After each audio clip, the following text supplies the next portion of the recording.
Sasa nianze mahubiri yangu, nitafundisha kuhusu kitu tunaita ushirika mtakatifu. Bwana Yesu asifiwe. Kama ndiyo pengine mara ya kwanza ulibatizwa juzi, hujawahi kushiriki, huu ndio unaitwa ushirika mtakatifu, unaitwa meza ya Bwana. Bwana ni nani? Bwana ni Yesu. Yeye ndiyo aliyeanzisha ushirika huu mtakatifu ambao unaitwa meza ya Bwana au chakula cha Bwana. Walipokuwa wakila siku ya Pasaka, Yesu mwenyewe alitenga mkate na divai, akawapa wale wanafunzi waliokuwa wamekusanyika hapo wakiadhimisha siku ya Pasaka ya Wayahudi, na yeye akaanzisha hii kitu.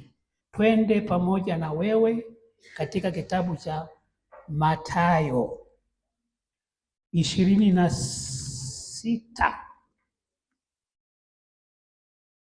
Mathayo 26 inatueleza vizuri sana juu ya ushirika mtakatifu au meza ya Bwana, au ukipenda kuita ni chakula cha Bwana. Mlango wa 26, mlango wa 26 unaeleza hivyo. Lakini si kitabu hiki peke yake. Ukienda kitabu cha Marko utaona maelezo kama haya. Ukienda katika kitabu cha Luka utaona na maelezo kama haya. Kwa hiyo Yesu ndipo sasa hapa mimi nimesema Yesu ndio mwanzilishi wa meza ya Bwana. Meza hii unaoiangalia hapa ilianzishwa na Yesu mwenyewe. Kabla ya hapo ilikuwa hamna kitu kama hiki kwa Wayahudi. Ndio, wao walikuwa na Pasaka yao, wanachinja mfugo, wanachinja mbuzi, ng'ombe, kondoo na kadhalika. Lakini Yesu alipokuja alitoa mwili wake mwenyewe akiufananisha na mkate. Akatoa damu yake akiifananisha na mvinyo ama na divai. Mungu asifiwe sana. Kwa sababu hiyo hapa tunaposoma mlango wa Mathayo 26 tutakueleza tu tutaanzia wapi, lakini hapa tutakuta kwamba Yesu ndiyo mwanzilishi wa meza ya Bwana kama nilivyosema hapa, mwanzilishi wa ushirika mtakatifu au mwanzilishi wa meza ya Bwana kama ilivyo. La pili, kutoka mwanzilishi. Unajua mwanzilishi ni mtu ambaye ameanzisha. Kwa hiyo ameanzisha kitu hiki miaka 2000 na zaidi iliyopita. Tangu Yesu alipotengeneza meza, akaweka mkate tofauti, akaweka na divai, akawapa wanafunzi wake, akawasema nyweni hapa, kuleni hapa. Miaka imepita zaidi ya 2000. Na aliposema hivi aliongeza neno lingine. Kama yeye ni founder, kama yeye ni mwanzilishi, akaongeza mnaposhiriki meza ya Bwana, kumbukeni, mkumbuke huyu Bwana alizaliwa, huyu Bwana baada ya kuzaliwa alikufa, baadaye aliuawa, baada ya hapo alifufuka, baada ya hapo aliingia mbinguni, na baada ya hapo tunamsubiri arudi tena kwa mara nyingine kutawala miaka 1000. Haya ni maneno ya Yesu, alisema mwenyewe kwamba fanyeni hivi kwa ukumbusho wangu. Kila unapochukua mkate huu, unapoweka mdomoni, unachukua na divai, unaiweka mdomoni, unakumbuka Yesu alikufa kwa ajili ya dhambi zetu. Yesu alikufa kwa ajili ya kanisa, lakini Yesu alifufuka na Yesu alienda mbinguni, na kutoka mbinguni atarudi tena. Na tunafanya hivi mpaka atakaporudi. Haleluya. Bwana Yesu asifiwe. Tutafafanua haya tutakapofika katika kitabu cha Wakorinto mlango wa 1 mstari wa 10, Wakorintho wa kwanza mlango wa 11. Paulo baadaye alifafanua vizuri sana. Mungu atusaidie tufike mahali hapo. Kwa hiyo Yesu ni mwanzilishi wa meza ya Bwana.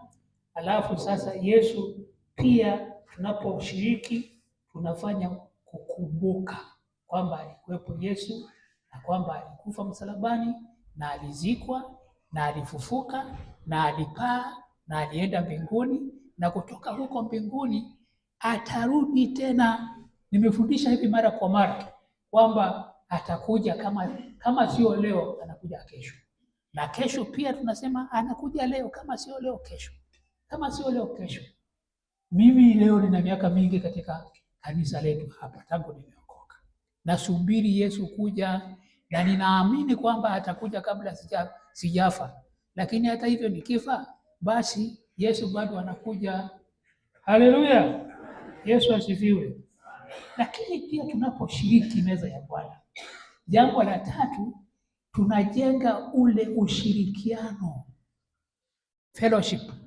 Tunajenga ushirikiano sisi kwa sisi, maana hapa ni mkate mmoja umemegwa sehemu kwa sehemu, na sisi tulio wengi namna hii, mimi nikichukua kipande kimoja na wewe unachukua kipande kimoja, basi tunajenga ule ushirika kwa pamoja, tunashirikiana vizuri. Ndio maana imeandikwa hapa ushirika mtakatifu.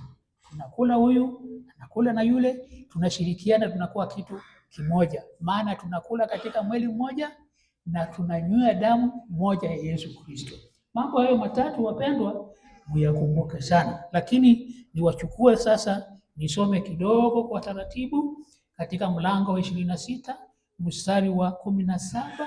Naomba niende mpaka mstari wa, kama ikiwezekana, labda mstari wa 30. Kwa hiyo nitasoma vizuri polepole, bado nina macho mazuri. Kwa hiyo na vijana munisikilize, mujifunze kitu kwangu. Ninaanza kwa kusema hivi: hata siku ya kwanza ya mkate usiotiwa chachu. Kuna mikate ya kutiwa chachu na kuna mkate ambao hauna chachu, kama vile chapati haina chachu. Lakini mkate kama huu eti una chachu hauna? Huu mkate uliomegwa hapa una chachu hauna? Una chachu. Haya, sasa Yesu anasema hivi: hata siku ile ya kwanza ya mkate usiotiwa chachu, wanafunzi wake wakamwambia Yesu, wakamwendea Yesu wakamwambia, ni wapi utakapo tukuandalie ile Pasaka? Hilo lilikuwa ni swali. Ni wapi Bwana tutakapoandaa? Maana ilibidi pia mahali pa kuandaa patengenezwe, hao pazuri. Ndio maana mchungaji wetu anatutangazia wiki ijayo tutakuwa na ushirika, mujiandae. Ndio maana hii imetengenezwa, vitambaa vifuliwa, imewekwa vizuri, alafu na yule aliyeandaa asubuhi alimegamega mikate kama hii kwa ajili yetu. Kwa hiyo Yesu alihitaji chumba fulani cha kuandaliwa ili aweze kula Pasaka pamoja na wanafunzi wake. Akasema enendeni, mstari wa 18. Mstari wa 18 inasema hivi: akasema enendeni mjini kwa mtu fulani, sijui ni nani huyo, mkamwambie, mwalimu asema, majira yangu ni karibu, kwako nitafanya Pasaka pamoja na wanafunzi wangu. Mstari wa 19, wanafunzi wakafanya kama Yesu alivyowaagiza, wakaandaa Pasaka. Basi kulipokuwa jioni, akaketi chakulani pamoja na wale thenashara, yaani wanafunzi wale 12 ama mitume 12. Mstari wa 21, nao walipokuwa wakila, Bwana Yesu asifiwe, walikuwa wanakula Pasaka ya Wayahudi. Mikate imewekwa pale mingi ya kutosha tu, na divai ilikuwa ya kutosha. Walipokuwa wanakula, sasa ndio Yesu akaanzisha hii kitu ambacho tunayo sasa hivi, Sasa hivi sisi hatuli mpaka tushibe, tunafanya utambulisho, tunawakilisha tu. Sasa hapa imeandikwa walipokuwa wakila, alisema, amini nawaambia, mmoja wenu atanisaliti. Wakahuzunika sana, wakaanza kumuuliza mmoja mmoja, ni nani Bwana? Akajibu akasema, yeye aliyetia mkono wake pamoja nami katika kombe ndiye atakayenisaliti. Mwana wa Adamu aenda zake kama alivyoandikiwa, lakini ole wake mtu yule ambaye anamsaliti mwana wa Adamu. Ingekuwa heri kwake mtu yule kama asingelizaliwa. Yuda yule mwenye kumsaliti akajibu akasema, ni nani Bwana? Ni nani Rabi? Akamwambia, wewe umesema. Yaani maana yake ndio wewe utakayenisaliti. Yuda, sikiliza, wewe ndio utakayenisaliti. Mstari wa 26 anasema hivi, nao walipokuwa wakila, Yesu alitoa mkate akabariki. Tutafanya hapa kwa baadaye, wakati tunapokaribia kuja kula mkate tutafanya hiyo kitendo. Walipokuwa wakila, Yesu alitoa mkate akabariki, akiumega, akawapa wanafunzi wake akisema, twaeni mule, huu ndio mwili wangu. Yesu asifiwe.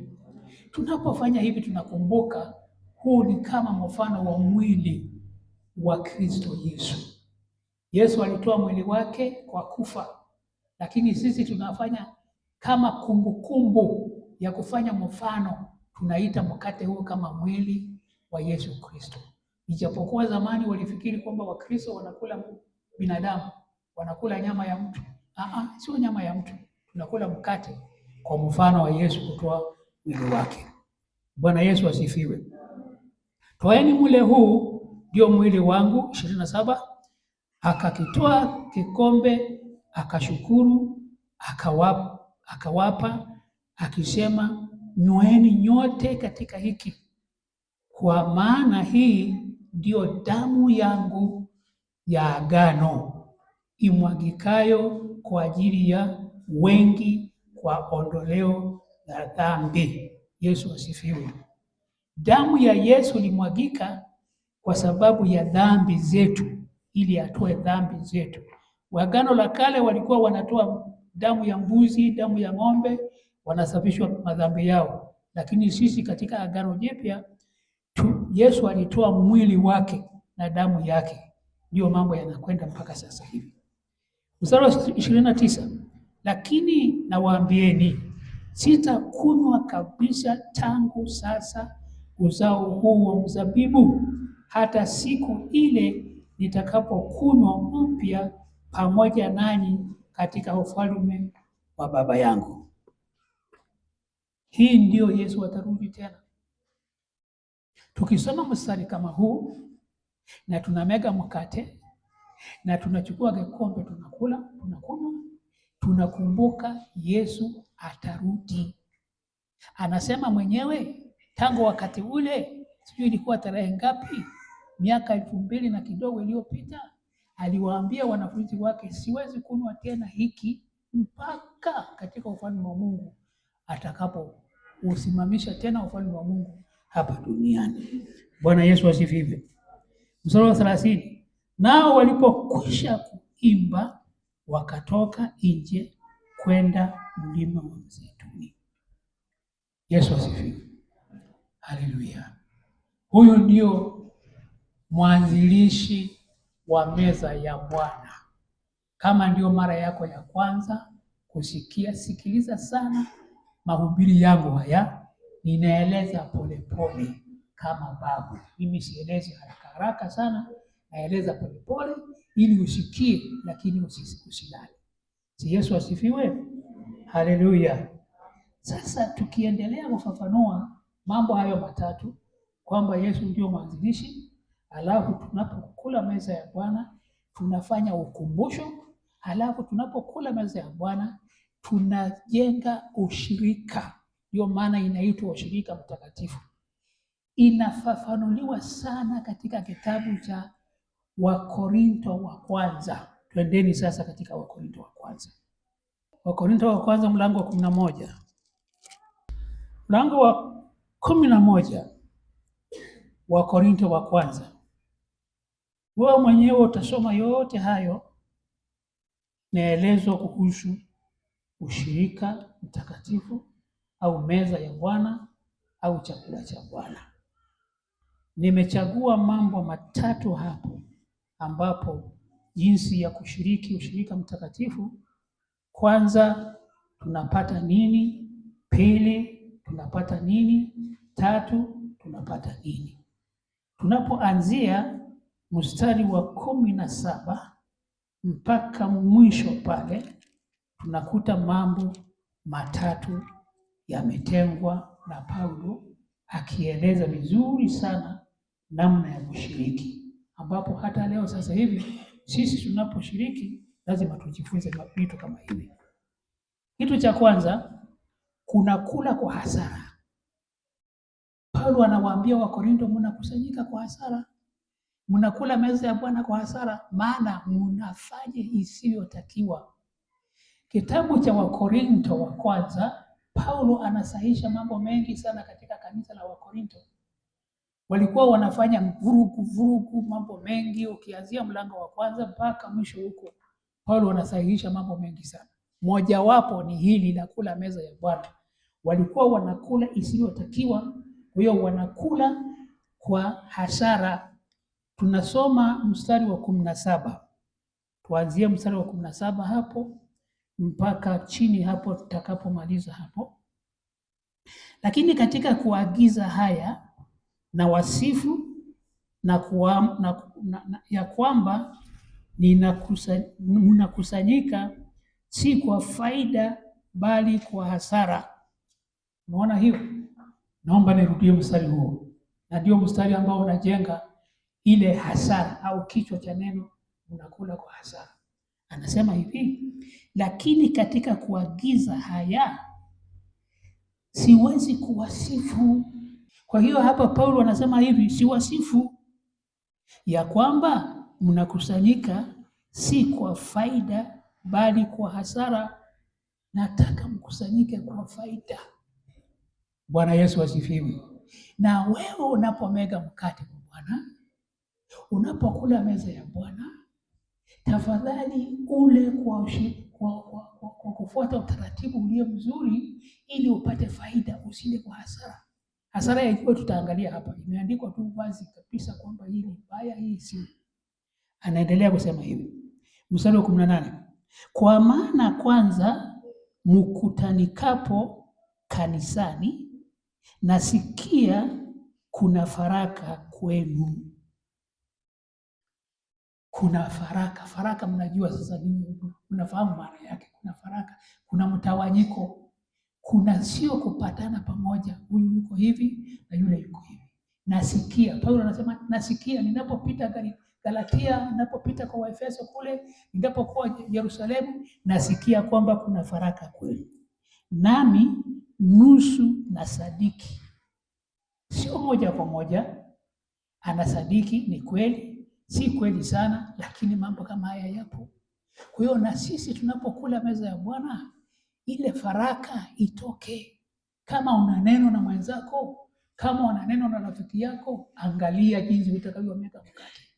Maana baadaye atatuambia mujihoji kwamba je, mnaweza kustahili kula meza ya Bwana, au bado mkatengeneza maisha yenu vizuri, mkapatana na marafiki wenu vizuri, ndipo muje mkale meza ya Bwana. Mstari unaofuata wa 19 unasema hivi, kwa maana lazima kuwepo na uzushi kwenu. Anakubaliana kweli kwa katika kanisa pia kuna mambo ya kutokuelewana, kuna mambo kama haya yanaweza kutokea, lakini tuyatengeneze. Yesu asiwe, ili wasiokubaliwa wawe dhahiri kwenu. Mstari wa 20 unasema hivi: basi mkutanikapo pamoja, haiwezekani kula chakula cha Bwana. Kama nilivyowaambia, meza ya Bwana ni ushirika, meza ya Bwana ni chakula ya Bwana. Kama mambo yako namna hii, msifanye hivyo. Haiwezekani kula meza ya Bwana kabla ya matengenezo. Kuna mambo mbele anakwenda kutengeneza, anakwenda kusahihisha kwa kanisa hili la Wakorintho. 21. Kwa maana kila mmoja hutangulia kutoa chakula chake katika kula. Walikuwa wanakusanyika kanisani, kila mtu analeta chakula chake mwenyewe. Ndio maana wanaambiwa namna hii. Sasa kuna watu ambao wana uwezo, wanaleta chakula vizuri tu na nini, na kuna watu ambao hawana kitu, wanakuja hivi. Sasa jamani, hii haiwezekani. Mwingine analeta chakula, mwingine hana chakula, halafu mnasema mnakula pamoja. Hapana. Ndipo anasahihisha, anasema hivi: hata huyu ana njaa na huyu amelewa. Pumbavu. Si unaona hii? Mchanganyiko wa Korintho walikuwa namna hii. Wengine wanalewa kabisa. Amekunywa mlevi na nini, anakuja anashiriki na kila kitu. Sasa Paulo anakemea mambo kama hayo. Anaendelea kusema hivi: je, hamna nyumba za kulia na kunywea? Au mnalidharau kanisa la Bwana Mungu? Unaona anavyosahihisha. Tusidharau kanisa la Mungu. Tunapomega mkate huu tuheshimu viongozi walioandaa hii meza kwa ajili yetu. Alafu tukumbuke kwamba Yesu ndio mwanzilishi. Yesu ndio ameanza. Bwana Yesu asifiwe. Anasema hivi: au mlidharau kanisa la Mungu na kuwatahayarisha hao wasio na kitu? Wasio na kitu namna gani? Niwaambieni ni wasifu? Hata si wasifu kwa ajili ya hayo. Hapa anaweka full stop kubwa ya kutosha kwamba siwezi kuwasifu kwa sababu hiyo. Maana mnatumia vibaya meza ya Bwana, mnatumia vibaya ushirika mtakatifu, sivyo ilivyotakiwa. Kwa hiyo hata kama wewe ungekuwepo wakati ule ungesema sasa tufanyeje? Kama huyu amelewa, huyu naye ana chakula kingi, huyu hana chakula, tunapopata kushirikiana pamoja, tufanyeje sasa? Angalia, anaendelea kueleza. Mstari ule wa 23. Kwa maana mimi nalipokea kwa Bwana niliyowapa ninyi, ya kuwa Bwana Yesu usiku ule aliotolewa alitoa mkate. Walikuwa wanakula mikate sikukuu ya Pasaka. Bwana Yesu asifiwe. Sasa Yesu akasema nitaanzisha kitu ambacho kitadumu mpaka nitakaporudi duniani, na ndio mwanzo wa meza ya Bwana. Alipoondoka yeye, mitume wakaendelea kumeka mkate mpaka leo. Sisi tumeachiwa na waanzilishi wetu, tunaendelea kumeka mkate mpaka atakapokuja. Anaendelea kusema hivi: naye akiisha kushukuru akaumega, akasema, huu ndio mwili wangu ulio kwa ajili yenu. Maana basi tunapomega hii meza, tunapomega hii mkate, tunakamata hivi, tunapokula tunakumbuka mwili wa Kristo uliotolewa hapa duniani miaka 2000 iliyopita. Yesu alianzisha kitu kama hichi. Bwana Yesu asifiwe. Na tunafanya hivi mpaka atakapokuja. Anaendelea kusema hivi: fanyeni hivi kwa ukumbusho wangu. Tukiacha tutamsahau Yesu. Ukiacha kushiriki meza ya Bwana kama wewe ni mshirika, utakuwa umemsahau Yesu. Ukiacha tu, usiache. Mimi leo kama mhubiri wenu, kwa niaba ya mchungaji ambaye ananipa nafasi hii, ninakuomba usiache kushiriki, usiache kumega meza ya Bwana, na kusikitikia wewe kipindi kitakapofika hapa unatoka. na umeambiwa wiki mzima kwamba tutashiriki Jumapili iliyopita. Kama una jambo, kwa nini usitengeneze? Kwa nini utuimbie hapa, halafu wakati wa shirika wewe unatuachia meza ya Bwana, unajitenga? Hapana, usifanye hivyo mpendwa. Kama utafanya hivyo, fanya mara moja tu, lakini siku zote hizi kama utasikia kwamba kuna ushirika, tengeneza mambo yako, maisha yako. Kama kuna mambo ya kutengeneza, tengeneza, ili usituachie sisi meza peke yetu. Wewe unatoka unatuonyesha nini? Kama mchungaji anakuwa makini, anakuangalia unaenda. Ushirika unaokuja anakuangalia tena unaenda. Ushirika mwingine unaokuja anaangalia tena unaenda. Halafu huku wewe ni mwimbaji, halafu huku wewe ni mwanakwaya, au huku wewe ni nani na nani kanisani, halafu huku wewe unatoa sadaka yako nzuri, lakini mbona unakimbia ushirika? Unakimbia ushirika kwa sababu kule mbele tutaambiwa kwamba jihoji mwenyewe. Kama hufai, acha. Na Paulo anaposema acha, hana maana ya kusema uache moja kwa moja. Jisahihishe, utengeneze maisha yako, ndipo urudi ule mkate pamoja na kanisa lako. Utabarikiwa, utajazwa Roho Mtakatifu na mambo yatakuwa sawa. Anaendelea anasema hivi, na vivi hivi baada ya kula akakitoa kikombe akasema, kikombe hiki ni agano jipya katika damu yangu. Fanyeni hivi kila mnywapo kwa ukumbusho wangu. Neno la ukumbusho limerudiwa tena hapa kwa mara nyingine. Ukumbusho, ukumbusho, ukumbusho. Tunamkumbuka Bwana Yesu alikuwepo hapa duniani. Bwana Yesu alikufa, alizikwa, lakini alifufuka, na baada ya siku 40 alipaa kwenda mbinguni, na baada ya siku 10 Roho Mtakatifu amekuja. Tunakumbuka mpaka atakapokuja. Amina. Kwa hiyo nakuomba usiache ushirika, tafadhali sana, usiache ushirika. Usiwaachie. Nani ashiriki basi? Hii watu wameshughulika namna hii kwa ajili yako, si kwa ajili ya watumishi tu, sio kwa ajili ya wachungaji tu, ni kwa ajili yako na wewe. Mungu akubariki kijana, Mungu akubariki mama, Mungu akubariki baba. Tule ushirika mtakatifu. Yesu asifiwe. Anaendelea kusema hivi, fanyeni hivi kila mlapo kwa ukumbusho wangu. Mstari wa 26, maana kila mlapo mkate huu na kukinywa kikombe hiki, mwaitangaza mauti ya Bwana hata ajapo. Si ndio mambo ya kukumbuka kwamba Yesu alikufa, kwamba Yesu alifufuka, kwamba Yesu alipaa? Tunakumbukia mauti yake mpaka atakapokuja. Utakapomega mkate na utakapokula divai hii, unakumbukia mauti ya Bwana wako. Nakumbukia mauti ya Bwana wangu Yesu Kristo, alifanya hivyo. Bwana Yesu asifiwe. Haleluya. Paulo anafafanua zaidi kuliko Yesu.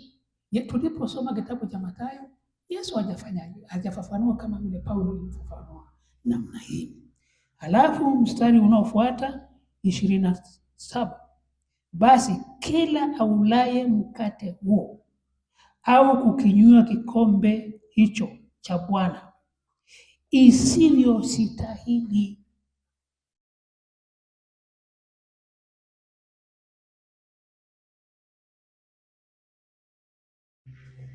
isivyostahili, maana hafai.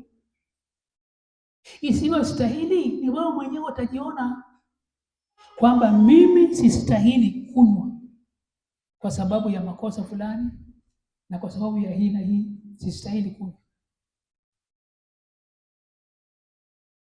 Lakini angalia, anaeleza zaidi, isivyostahili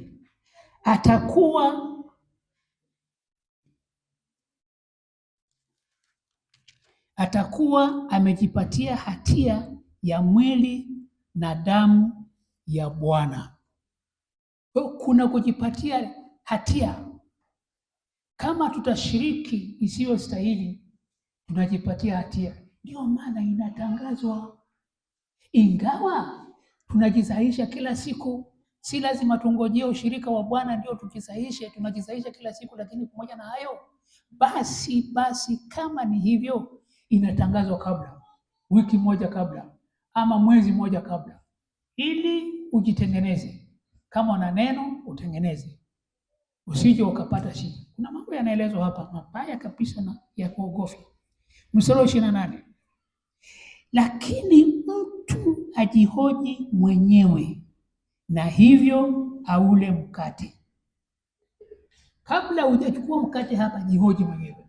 Kama umechelewa, sitaki kuambia nikulazimishe uje ukachukue tu, ile ilikuwa ninakusihi kwamba usiache ushirika mara kwa mara, isipokuwa leo hii kama sasa hivi ninapozungumza hivi unajiona mimi nastahili kuchukua meza hiyo bwana, ama sistahili. Unakumbukia dhamiri yako, Roho Mtakatifu ndani yako anakukumbusha hili na hili la kutengeneza. Kwa hiyo ukijikuta haikufai, basi imeandikwa hivi, lakini mtu ajihoji mwenyewe, na hivyo aule mkate na kukinywa kikombe. Maana alaye na kunywa hula na kunywa hukumu ya nafsi yake. Kwa nini iwe hivi? Tunakula kwa hukumu ya nafsi zetu. Kwa nini tufanye hivi? Kwa hiyo tujihoji. Bwana Yesu asifiwe. Kwa kutokupambanua ule mwili. Wengine labda wanakula kwa kutokupambanua, kwa kutokujali, kwa kutokuona kuna umuhimu gani. Kubatizwa, amebatizwa na maji mengi na pia amebatizwa na Roho Mtakatifu, lakini katika kumega mkate hajapambanua, nileje, ninyweje hii kikombe, nichukueje mimi hapa. Hajapambanua maisha yake.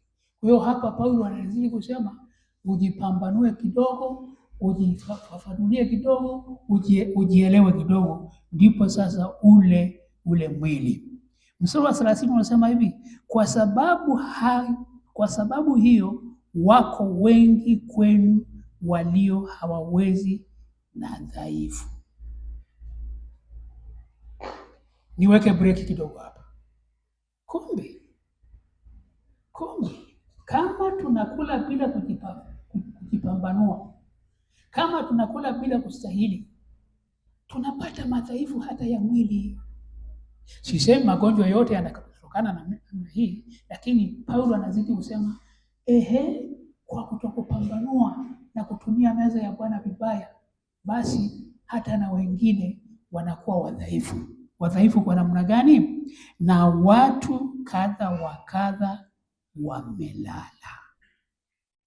Neno la kulala hapa ni kufa kimwili. Wamekufa kabisa. Ndio maana washirika walio wengi wanakimbia. Akiona kakosa kapo, anaona kwa nini niendelee kula meza ya Bwana? Najiletea hatia ya kufa. Walikuwa wanakufa kabisa wa Korinto. Na wengine walikuwa wagonjwa hawawezi kwa sababu kutokupambanua kula ule mwili. Sio sisi sasa vijana, sio sisi tupambanue vizuri, halafu tule mkate vizuri, tusije tukapatwa na yale mengine ambayo Paulo hapa anaeleza. Mstari wa 31 anasema, lakini kama tungejipambanua nafsi zetu tusingehukumiwa, ila tuhukumiwapo twarudiwa na Bwana, isije ikatupasa adhabu pamoja na dunia. Yesu asifiwe.